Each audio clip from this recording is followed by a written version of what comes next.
à quoi ressemble une séance avec toi? Mettons, une séance d'initiation, des gens qui seraient pas familiers avec cette matière-là. C'est ça. C'est quoi le déroulement? À quoi on peut s'attendre? Alors, ça dépend si on travaille autour ou si on fait un atelier plus créatif. Disons un atelier créatif. Oui. Alors là, c'est sûr que je vais déjà privilégier un espace un peu différent de l'atelier. Donc, on va aller travailler dans une salle et puis on va mettre des grandes tables.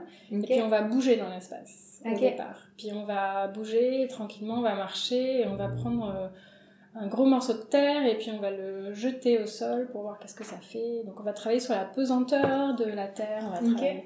Et ensuite, on va travailler sur le lien... Enfin, la terre comme un corps, quoi, comme un corps en tant que tel, en quoi c'est vivant, et donc on va toucher la terre, mais pas uniquement avec les mains, avec les bras, etc. Donc, T'en parles, puis je suis comme, on a le droit de faire ça. Il y a comme un aspect de l'enfant en moi qui est habitué de se faire diriger dans ce qu'il crée, puis qu'il y a des règles, qu'il faut les appliquer, où on dirait que c'est déstabilisant sur le coup, puis de dire... J'ai le droit de lancer ça à terre.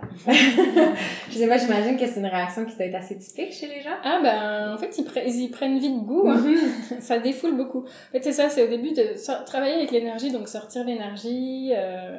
Et puis ensuite, progressivement, on va aller vers des exercices plus d'introspection. Quand on aura déjà... Parce que sinon, on arrive souvent avec beaucoup de choses dans nos têtes. Et puis là, on veut être dans la performance, comme tu disais tout à l'heure, on veut quelque chose de parfait. Donc on essaye un peu de se débarrasser. C'est vraiment des exercices pour épurer, pour se sentir un peu débarrassé de toutes les choses qui emplissent notre cerveau, de déconnecter du mental un peu. Et ensuite, on va travailler l'argile, et là, on va travailler des exercices. Il y en a d'autres, mais comme le façonnage à l'aveugle, où en fait, j'utilise je vais pas tout dévoiler, mais j'utilise des objets de la nature, et puis avec ces objets, on explore la matière. OK. Voilà. Quelqu'un qui est curieux de le faire lui-même à la maison, parce que je pense que ce qui est intéressant aussi, c'est que les gens se rendent compte que cette création-là est accessible, qu'ils peuvent aller explorer dans des ateliers, puis ça les initie. Mais quelqu'un qui tombe en amour avec l'argile, puis qui aimerait le faire chez soi. Est-ce que tu as des conseils ou des astuces? En fait, on va commencer par la matière. Où est-ce qu'on peut trouver la matière de qualité pour faire ce que tu fais? Alors, il y a Cial, qui est un des principaux magasins fournisseurs, donc il se trouve à Laval. Et ils ont de la plasticine, mais la plasticine, on peut en trouver aussi à Omer de Serre, on peut en trouver même à Dollarama, mais je conseillerais pas parce que je sais qu'à Omer de Serre, c'est de l'argile naturelle. Donc, et Cial aussi, voilà, c'est juste que Cial, c'est plus pour les gens du métier.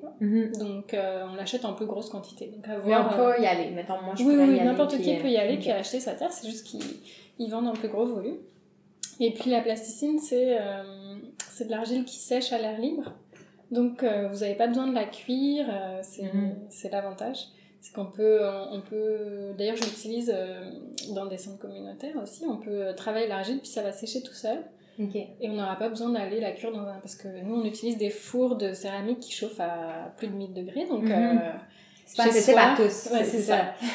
Chez soi on peut utiliser la plasticine. Puis la plasticine, on parle pas de la plasticine qu'on a eu quand t'es enfant qui sent la fraise puis la banane. Non. C'est pas genre jaune fluo puis... Non, c'est ça, il y a de la pâte à modeler qui existe aussi. Avec la plasticine puis la pâte à modeler, c'est pas la même chose? Non, en fait, peut-être le terme, mais c'est vraiment de l'argile qui sèche à l'air libre. Et puis, ça dépend de l'âge de vos enfants aussi, mais quand j'ai fait un petit événement pendant l'été au Festival des Arts de Ruelle, je pense il y a 2 ans, et j'ai bien constaté que à un certain âge, 7-8 ans, les enfants veulent toucher l'argile pure, quoi, l'argile qui sèche à l'air libre, beaucoup plus que la pâte à modeler, ça les intéresse plus, donc là ils veulent être vieux, plus vieux, vieux, c'est ça. C'est autre chose. Puis c'est vrai qu'au niveau de la sensation, ils se rendent compte qu'on peut aller plus loin, on peut construire d'autres choses. Donc, Ok, super. Fait que dans le fond, c'est ça demande pas grand-chose.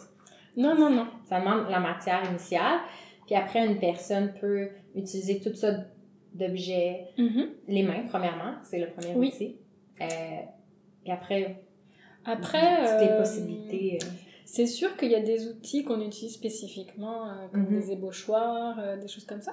Mais avec ses enfants, on peut prendre un bâton et puis tracer dans l'argile. C'est un bout de bambou, ça peut être un bâton qu'on trouve dans la forêt, un stylo qui marche plus. Faut être créatif, là, il y a plein d'objets qui peuvent servir. Puis amener des objets de la nature aussi, c'est super intéressant parce que on peut construire autour, on peut marquer, on peut beaucoup marquer dans l'argile, laisser une trace. Donc vous pouvez utiliser plein de textures, des feuilles, des choses comme ça. Là, il y a vraiment des choses. Je pense que ça devient une partie de l'activité en soi. Toute cette, comme tu dis, cette préparation-là, cette observation-là, de trouver qu'est-ce qui va alimenter ta pratique. Ça devient un peu un jeu de dire. Je me rappelle un jeu simple qu'on a pas, je pense tout se fait, c'est prendre une feuille puis tu prends un crayon cire.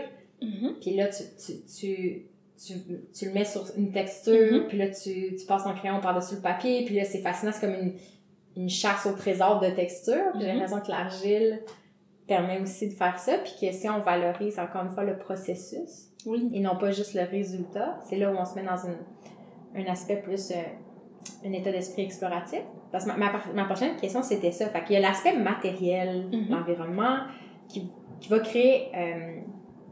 comment dire, une certaine ambiance, puis un certain ton, mais est-ce que tu as d'autres conseils pour vraiment pratiquer cette intuition-là créative? C'est comme mettre de l'avant cette intuition créative-là quand les gens on a tous cette barrière-là intellectuelle de vouloir performer. Fait que, je sais pas si tu as d'autres conseils sur comment adresser cet état d'esprit pour vraiment connecter avec ses sens. Mais moi, je pense que les enfants, ils ont pas trop de problèmes avec ça. Okay. Si tu leur dis, tu sais, si ils ont un petit manque d'imagination parce que peut-être ils regardent trop la télé ou je sais pas ce que je vais faire. Oh, bah pourquoi pas un animal, c'est parti, quoi. Ils vont... moi, j'ai été subjuguée la vitesse à laquelle ils explorent, puis il y en a peut-être qui vont te faire des téléphones portables en argile. J'ai vu ça aussi, des ordinateurs. Ça, c'est un clavier, j'ai fait un clavier. Mais pourquoi pas? En fait, tu peux raconter des histoires à tes enfants, et puis ensuite, ça va amener plein de choses, quoi. Je pense... moi, j'aurais cette approche, c'est de raconter des contes aux enfants, de les emmener dans la nature. Puis, une fois qu'ils sont devant l'argile, il y a toute cette richesse qu'ils ont en eux qui va ressortir. Puis pour un adulte, mettons, qui a été plus conditionné, puis qui est habitué d'avoir des instructions. Oui, d'accord. Puis, tu sais, de se dire, aujourd'hui, je fais une tasse. Tu sais, comment est-ce que tu déprogrammes un peu le cerveau? Ben, en fait, je les ai fait travailler les yeux fermés, beaucoup. Puis je les fais travailler aussi rapidement. C'est-à-dire, ok... là, tu me fais un personnage, mais t'as 1 minute. Et puis, tu sais, ça, ok, c'est comme un jeu, on fait ça. Tu sais, ça enlève le côté résultat. Parce que, ok, j'ai 30 secondes pour faire une pièce. Ah, bah c'est tout croche, c'est pas grave, on fait autre chose. Et puis, petit à petit, ça va se développer comme ça. Merci d'être avec nous. Moi, c'est Vincent, je suis normalement derrière la caméra. Si vous voulez faire partie du mouvement et apprendre avec nous comment améliorer le quotidien, venez nous rejoindre dans le Club Renard. C'est la meilleure façon de contribuer à la mission de Renard, puis vous allez avoir accès à plein de contenus bonus. Venez nous rejoindre au renard.ca/club. À bientôt!